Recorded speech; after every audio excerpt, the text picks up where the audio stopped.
айтып кеттиңиз да өзүңүздүн баяндамада жанакы сөөк коюуга бөлүнгөн акча каражаттарын ошону бир өткөн адамга канча акча бөлүнөт? Мындай толук айтып койсоңуз, анткени бул боюнча дагы элибизде көп көйгөйлөр бар экен.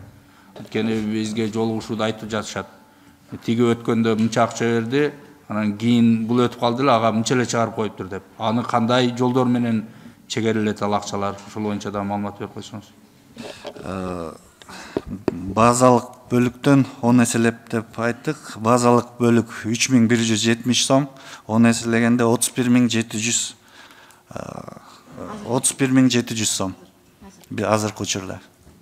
31700. Мен түшүндүм муну, бирок ошондо бардык жанакы каза болгон жаранга бирдей 31700 бөлүнөбү же алардын алып жаткан пенсиясына карап туруп дагы чегерилеби? Ошону айтсаңыздар.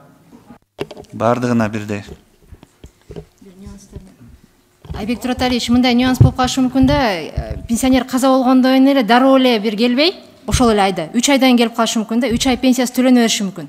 Ошондо ошол жанагы желек пулунан жөөк койбосун жана төлөнүп кеткен, ашыкча төлөп кеткен пенсияларын алып калышы мүмкүн. Ошондой бир нюанс болушу мүмкүн.